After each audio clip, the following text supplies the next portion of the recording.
Welcome to the Geekcentric podcast, and welcome to our watch club for Star Wars: The Bad Batch. Execute Order 66.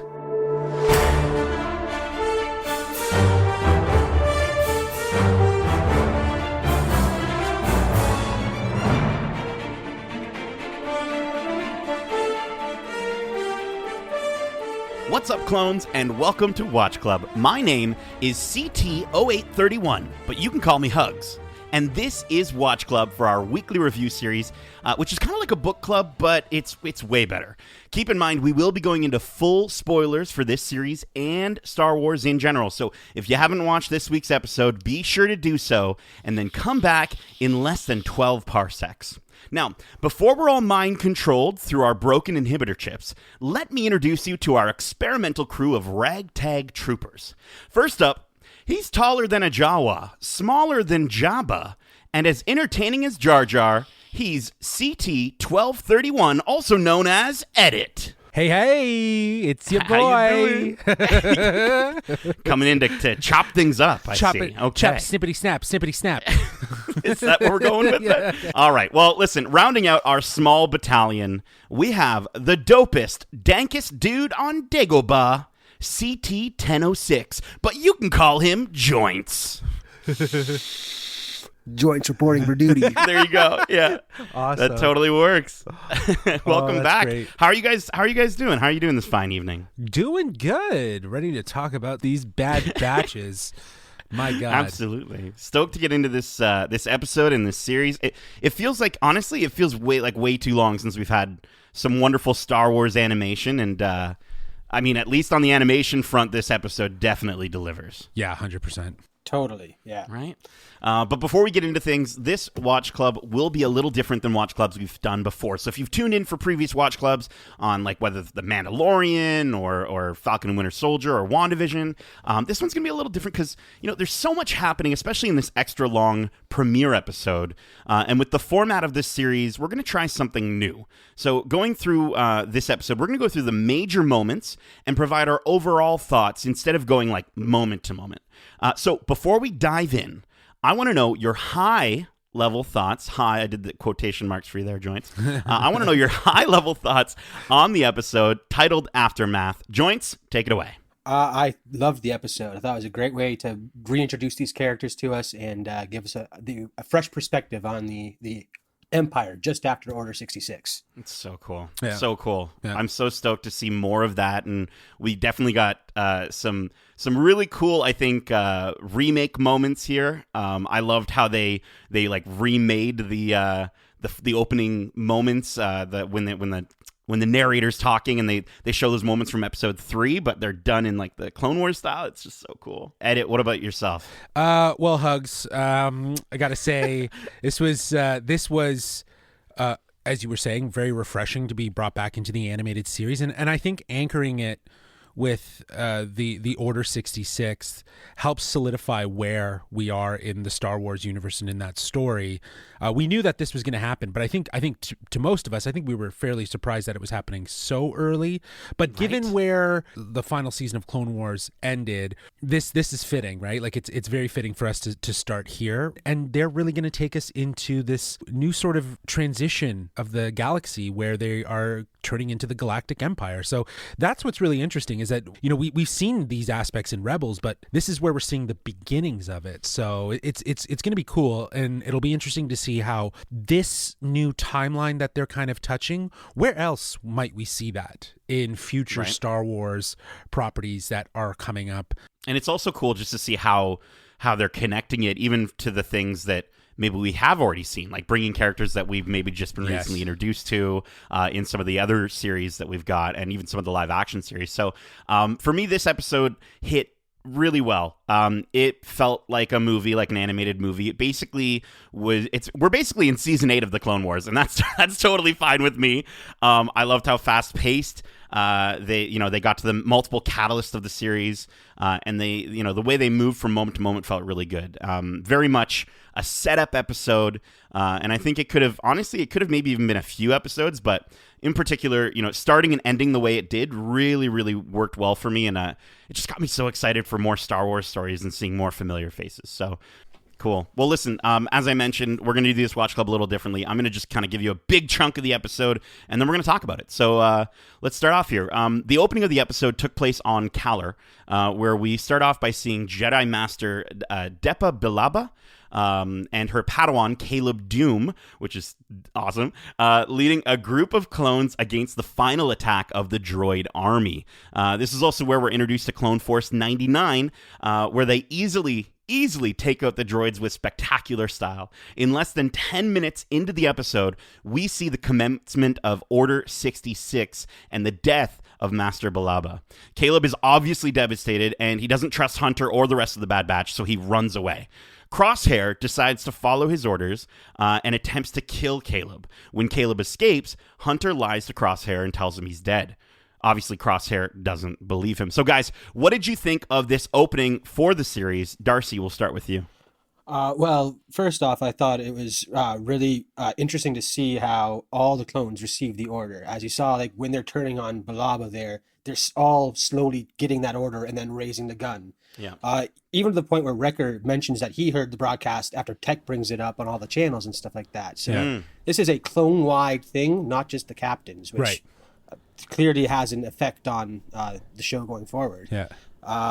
Another thing I thought was cool was the fact that when Crosshair decides to take the shot, he says, "Good soldiers follow orders." Yes. Which is straight from that Clone Wars episode where the clone's chip goes off early and he turns on the Jedi. So I thought it was really neat to start tying those things together, like seeing the chip in action after getting that little hint in the Clone Wars. Yeah, definitely. It felt like as I mentioned at the top, it felt like we were watching Clone Wars again. The animation, which we're gonna probably just go crazy about for the entire during this entire Watch Club, but I gotta also shout out Caleb Doom and Depa Billaba. Kanan Jarrus was so cool to see. It was It was weird to hear an unaltered version of Freddie Prinze Jr. though. Oh, yeah, man, 100%. That was the big giveaway for me. And then I remembered that there was that episode in Rebels where Kanan was explaining how he went by a new alias in a sense of hiding. So I thought it was really great to just include just one small sort of character to kind of connect.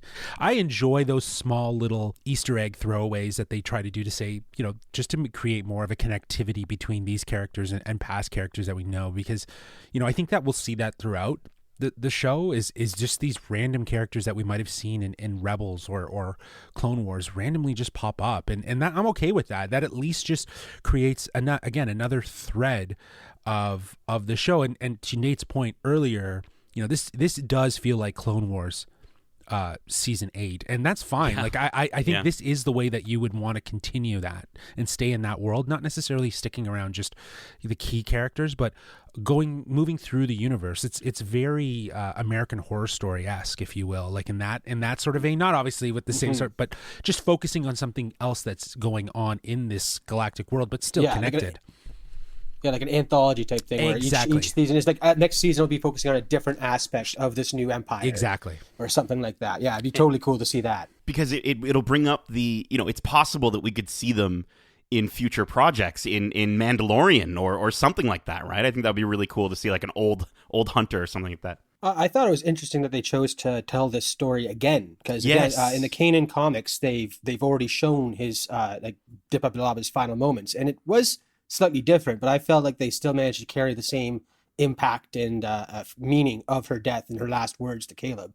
So again, it was weird that they decided to retell it, but I am still on board for the way they retold it. So I'm all good with that. Darcy, correct me if I'm wrong, but I did read the beginning of that comic around, I think, when it released, and I remember being so excited to kind of learn more about Kanan and then to kind of discover that there was a clone, I think, that his inhibitor chip didn't go off and he had to sacrifice himself. So I think it was a little bit darker, if I remember it from the comic book. Obviously, they lightened it up because this is maybe a little bit more kid-friendly, this version.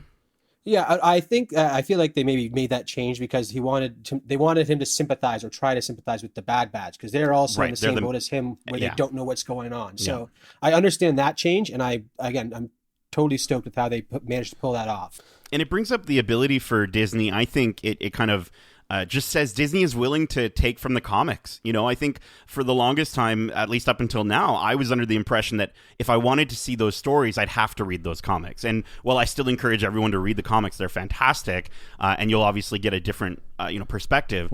I think it's exciting because it means maybe we can see some of those really wonderful comic storylines come to fruition, whether it be in live action or animation. Now, it was crazy that we started this episode literally moments before Order 66. I certainly wasn't expecting that to happen so soon. Justin, I think you mentioned you weren't expecting that either. That was really sense, cool to see how it carried out. It does make sense in terms of like solidifying where this story takes place, anchoring it around an event we knew was going to happen or is part of this timeline. It's very fitting that they would put it at the beginning. And it's such a big event too, you know, like we think of Marvel Universe with the snap, right? And everything that came before and after the snap. So I absolutely agree, Justin. I think it's fantastic that they're saying, here it is, and they're going from there. I also thought, like, guys, we got to talk about Clone Force 99's entrance was so good. It was such a wonderful way to show off, like, their individual talents and establish them for an audience who may not have even seen them in the Clone Wars. And I think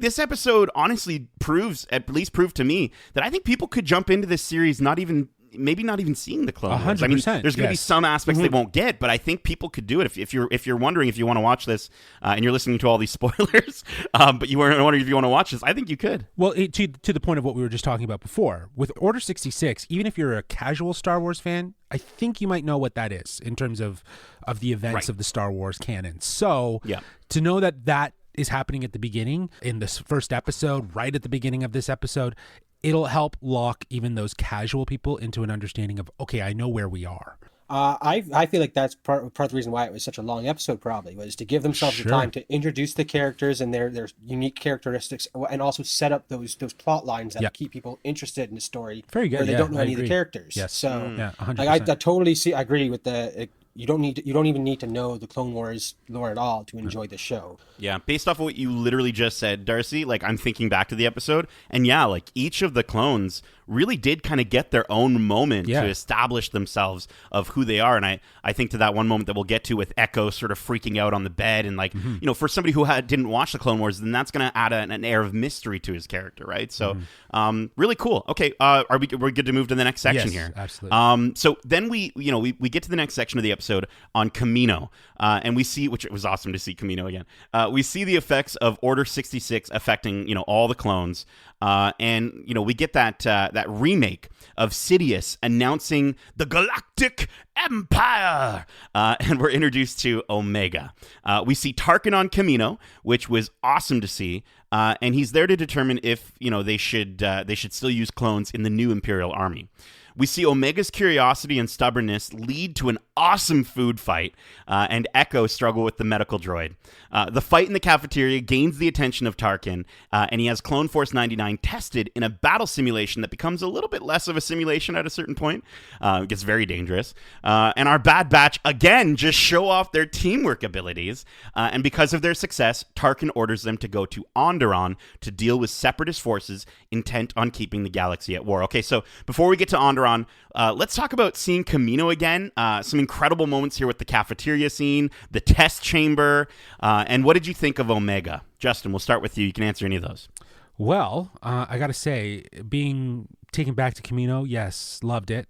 I think we didn't get enough of that place for as integral as it is in the whole storyline of clones and Star Wars. I know that, you know, Clone Wars, the episode 2, Attack of the Clones, was very heavily focused on it, but again, it just didn't do the justice. And I feel like here there's a little bit more mystery about like what's really going on Kamino, right? Like what else are they working on? And I think that leads into the introduction of someone like Omega, and, you know, her significance and who she is. So, you know, they are seed planting, and it just makes my head scratch a little bit of like how deep are they going to go with Kamino's importance? You know, like I know it's not a Mandalorian, it's not a live action show. I get that, but this show could potentially do something for Kamino that makes it so significant that makes you just kind of rethink the whole Star Wars galaxy, and maybe even going all the way to something like The Rise of the Skywalker to understand how Sidious decided to clone himself. Oh, yeah. We're all dancing around the theory. You know what I mean? Heads. So like, I know. There's just such a cool thing about visiting that. Again, we'll talk more about Omega, but seeing her, obviously, eyebrow raises as how keen she is and how connected she is with the Bad Batch, or seems to be drawn to them, if you will. And you're absolutely right. I think throughout this episode, this is just two other scenes: the cafeteria scene, and especially when they're being tested by Tarkin. Those are very pivotal scenes to just show the team dynamic, like how they all make this cohesive membrane of success when it comes to these missions, right? Like they know how to work with each other. So I think it's great that they're establishing that right off the bat here, so that if someone, like we were saying before, doesn't know who these characters are, or has never seen any of the animated series of Star Wars leading up to this, they can get hooked on these characters. Very cool. Darcy? Well, the Return of the Camino was awesome. I have to agree with that. I thought it was really interesting the way they chose to use the helmets on clones, kind of to indicate stuff. I remember in Clone Wars, when they were walking around the halls of Camino, there was a lot more individuality amongst the clones you see walking around in different states of undress, with their helmets on or off. Shaved, this buzzed time, hair, exactly. Tattoos everywhere. But now we're seeing them, and they're all walking around in helmets and full armor, except for the Bad Batch. And I thought it was really interesting to go take that point further. Crosshair is the only one still with his helmet on during that scene, so it's again implying that his chip is still working slightly. So I thought that was a very neat way of highlighting that, just showing like how already coming back, they've just gotten back and they can already tell something's not right with their clone brothers.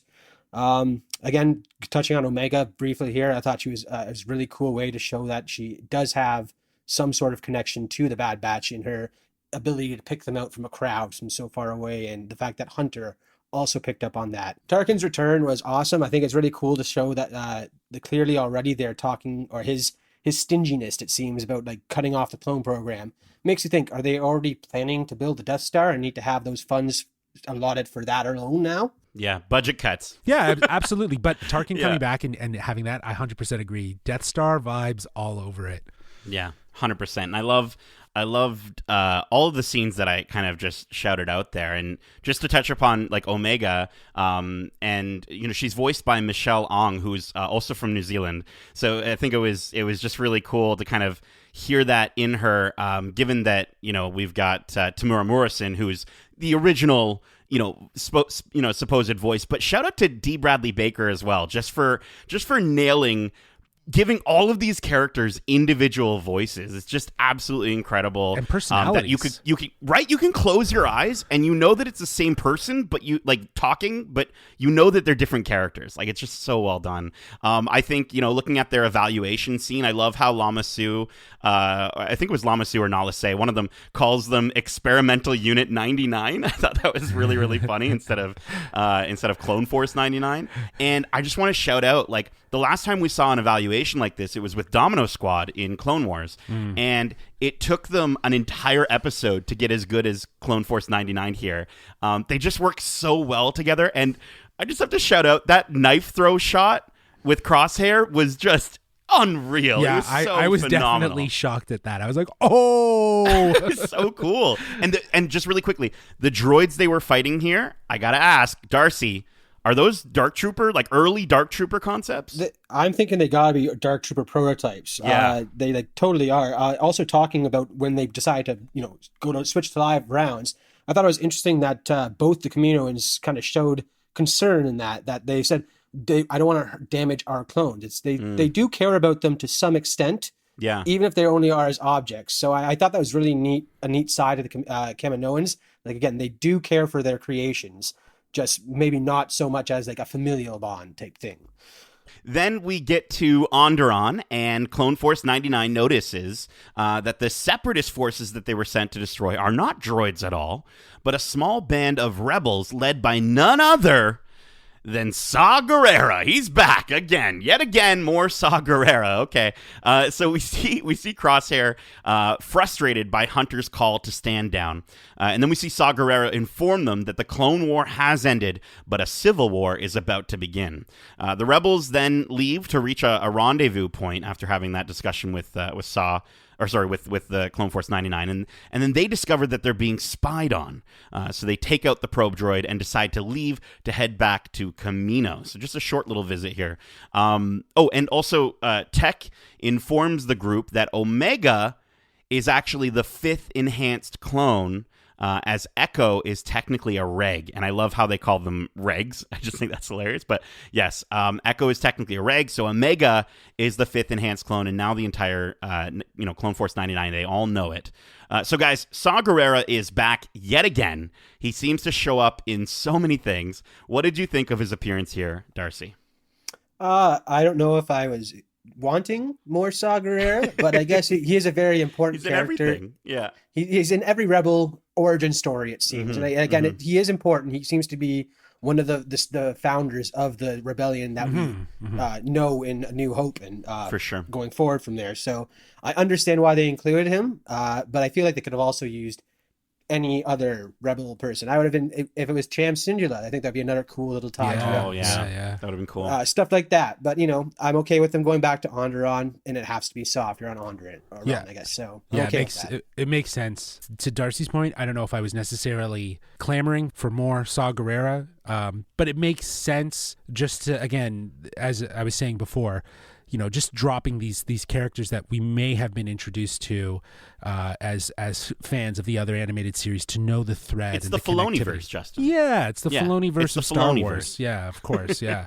So. I want to take a moment to shout out the music and lighting in this scene, like the shadows and the moonlight, and then there's like a moment where they're all like huddled together, and you hear some Spanish guitar, which like I've never heard that in Star Wars ever, and I thought it was fantastic. And it's just not the kind of setting or music that we're used to getting from Star Wars. So yeah, it had a very westerny vibe to it, right? Yes. Like samurai visual aesthetics with like the harsh shadows and the moonlight, and the shadows being very crunchy and you can't really see much. But then the music is very cowboy-esque. So again, I think they're playing with that genre mixing in those moments. Which I love, because like I think you've got John Williams doing all the music for Star Wars for most of your life, and then it just shows how cool it can be when you just take a moment to hand it to someone else for a quick moment. You know what I mean? Like, don't get me wrong, I want more John Williams Star Wars music in my life at some point. But John Williams is different. He's a different, and when he was hired to do Star Wars, it was to bring a cinematic epicness to it. The music was so integral. Now that Star Wars has its footing in it, and it's now found its for lack of better words, balance of how it does things, it can be a little bit more experimental with its music, because the music that Ludwig does on Ludwig Göransson with Mandalorian, so good, is next level. He's like evolved John Williams' vision of Star Wars music, right? So I feel like with Hunter's reaction to hearing about Omega and as being one of the clones, and his immediate reaction is we need to go back for her. I feel like his whole no man left behind mentality will come into play again later on in the season with what happens as the story goes on. So I feel like that was a very pivotal moment to see how immediately Hunter has acknowledged her as one of their own and needs to be protected like them. So I thought that was really neat. Yeah, on the note of Omega, I entirely agree. I think that this is where we see Hunter almost adopt more of the father instincts, or we'll say bigger brother, because we don't know necessarily, because I don't know. I was getting vibes throughout this entire episode. Is she a clone of him? Like, is he the... I mean, technically, aren't they all clones of each other? Sure, but it's a she, though. It's a she, right? So like that's what's so unique about this whole situation, is that it's not a boy, right? Because then you could say that. What's interesting is that this is a girl. This is the first girl enhanced clone that we've ever been introduced to, I think, in the Star Wars universe thus far. So she's gonna be important, is what this scene says, and at least that was a nice sort of gratification here. Right, in that moment. Totally. And we get another one later, but here it was nice to just say, okay, there is something about her, right? Like, there is something unique about her. Yeah. Oh, we'll continue talking about that. Don't worry. Back on Kamino, Hunter and the rest quickly realize that something is terribly wrong if they're being asked to execute innocent civilians. Hunter tells the group to find Omega and get back to the ship to escape.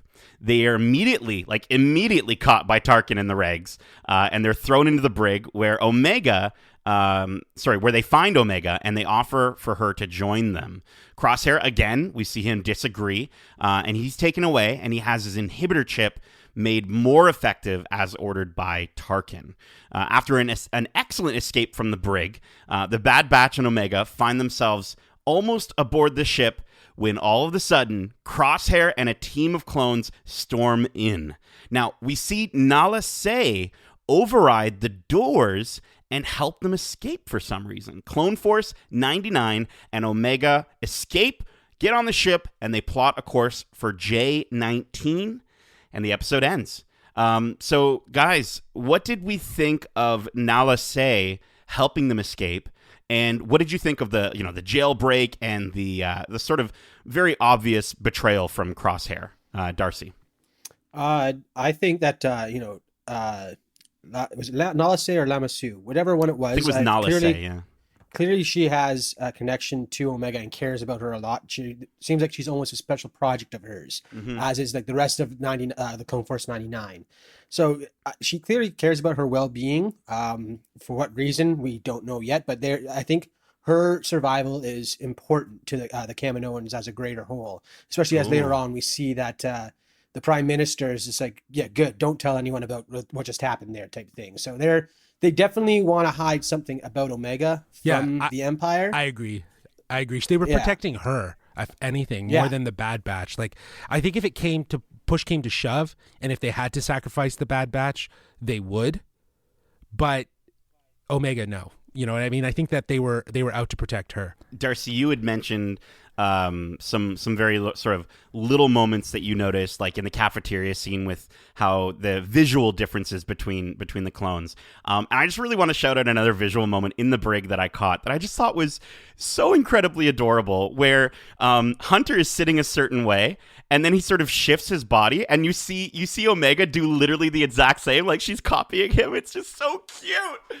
Yeah, she definitely idolizes Hunter, and I love that relationship, and I can't wait to see where it goes. And like Nala Se must have, some sort of connection to Omega, as we're discussing. I have a theory, and I think we all have a very similar theory from maybe stuff we've concocted in our minds and stuff that maybe we saw on the internet. And we'll get to that maybe into our next Watch Club when we give our predictions. But for now, I just want to quickly say this.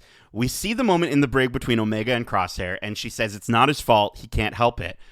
I think she's definitely like force sensitive or something like that. You see her also very quickly understand the importance of Wrecker's stuffed, he calls her Lula, and she immediately knows his connection to it, even though she didn't know that it was his, and because you see him freaking out in that one moment, and she shoots Crosshair's gun from like across the room, and she's never shot a blaster before. I mean, she's got to be sensitive, right? Well, they're definitely raying her, if you will. Like, you know what I mean? Like they're dropping like these weird subtle hints of like uber super connectivity beyond just like, personable, but like, to your point, how she called out Crosshair, that was really weird. And I was like, that to me was a very telling sign of like, what is up with her, right? Like what has she got? Yeah, I agree. Definitely some force sensitive vibes from it, but I also got a different thing when you consider her relationship with AZI-3, who we've seen in the Clone Wars season assisting Fives in figuring out the inhibitor chips and wanting to help. So this droid knew about the inhibitor chips and saw what happened to the clones when they go wrong type thing. So I'm wondering, is he helping Omega or telling Omega about the chips? She clearly maybe already knows about the chips from the way she's talking to Crosshair, saying, I know what's going on. I know it's not your fault. Yeah. It's because she's seen what the chip's done to everyone else around the base. Oh, right. So she's not foreseeing it. She's not foreseeing it, but she's talking about it from an experience standpoint because she's learned about it. Okay, I get you. That makes sense. That does make sense. Takeaway. Yeah, that does make sense. It'd be really neat to see if she was a first force-sensitive clone, and that's why she's so important. But another way to spin it is she is an enhanced clone and is like Hunter and has those enhanced senses and can pick up on those small things that we normally would miss. I loved how they, immediately created a team struggle here with Crosshair, and showed immediately how that inhibitor chip was affecting his evaluation of situations and challenging his teammates.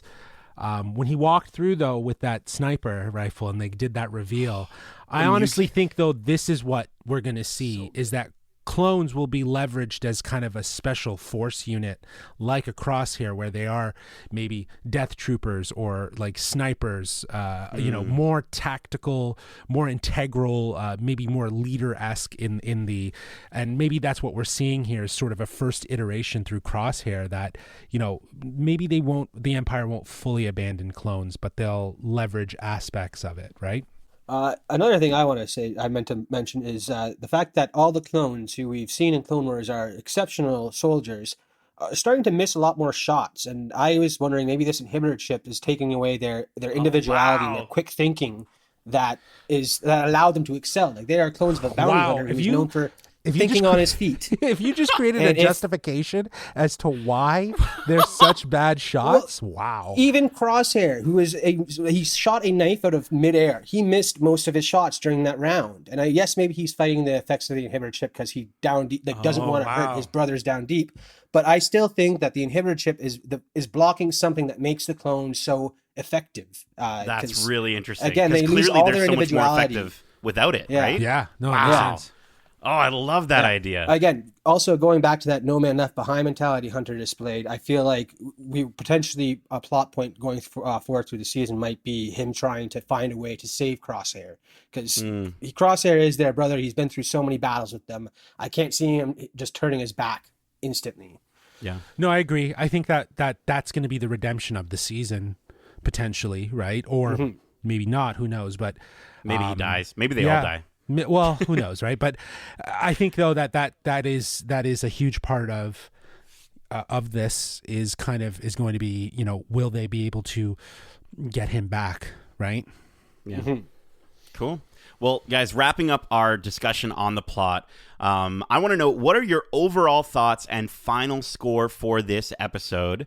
And for this episode, we're going to rate it on a scale of 1 to 5 defective clones. So, Darcy, we'll start with you. Well, again, I had so much to say about this episode, so clearly I enjoyed it. I've watched it several times since it's released, and I can't get enough of Clone Force 99, so I'm really looking forward to seeing more of their adventures. On the scale of 1 to 5, I'm easily sitting at a 4.8, 4.9. Wow. I don't know what else they could have done to make a better episode or intro to these characters again, like I said. So, yeah, definitely up there for me in terms of favorite animated Star Wars show. Very cool. Yeah. Sweet deal. Justin? I'd probably give it I'd give it a 4.6 out of 5 defective clones.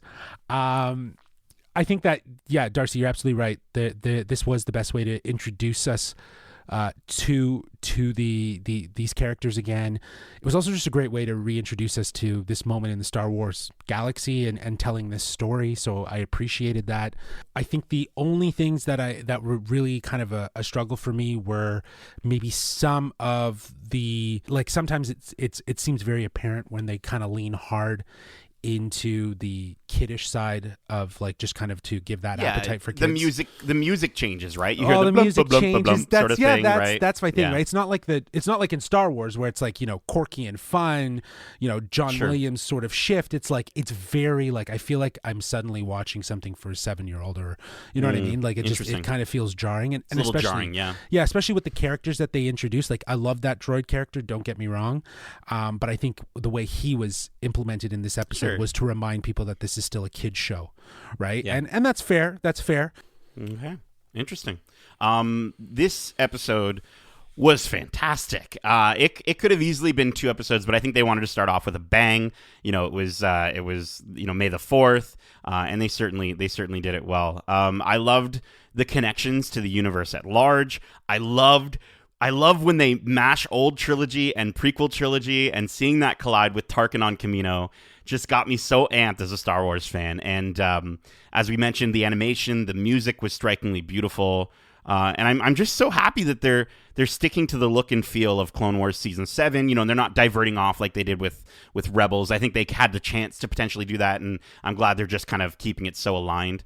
I thought this was a great way to both, as I said, introduce and reintroduce audiences to Clone Force 99, and it laid down a great foundation for where I think they can take these characters. I thought Omega was intriguing, and I feel like she might, as far as like fans are concerned, she might have a similar arc to Ahsoka, in that I kind of feel like she's a bit annoying at times in this episode, but I think as we discover more of her story, I thought so at least, I think as we discover more of her story, though, I'm being fair, she'll become more and more likable and just like Ahsoka, and I think we'll see her and Hunter's relationship grow, and I don't know. I love how this episode also was bookended with what happened with Caleb Doom and the moment where Hunter not being able to get through to him, and then sort of seeing his second opportunity with Omega and him making the right call to bring her along. I thought that was really good.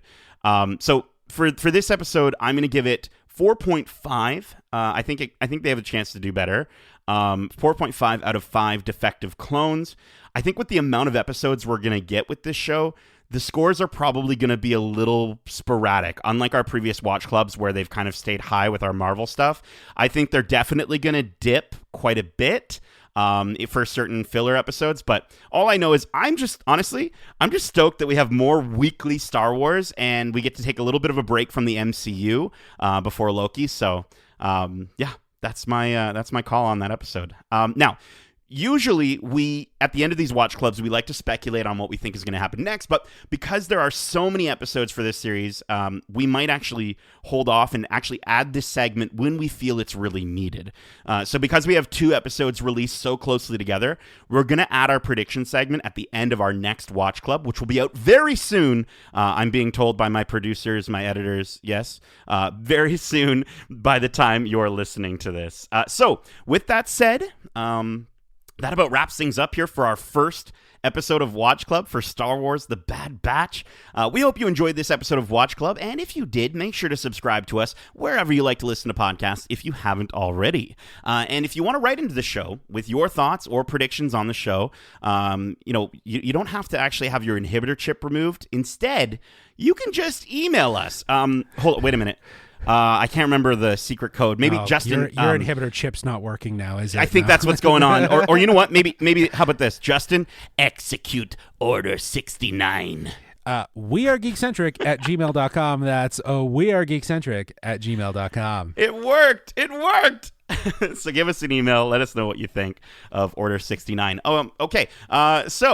If you don't know, we also have more than just Watch Club. We also have our regular episodes of the Geekcentric podcast, with our latest episode out now, where we discuss our thoughts on that new lightsaber coming to Disney parks. Darcy, did you see it? Yes, I saw the patent 2 or 3 years ago. No, he was the one who told me about it. I remember in the episode I was saying like it was a patent that we had seen, and he had showed it to me. I remember hearing about that a while ago, so I can't wait to see it in person. We also discussed that incredible Marvel Phase 4 trailer. Darcy, did you cry? I got excited. I didn't cry. Just very excited. My heart was pumping. And we share our thoughts on 3 of the year's biggest movies so far. So make sure to tune in for that as well. Justin, Darcy, thank you so much for joining me on this Watch Club. And as we say, good soldiers follow orders.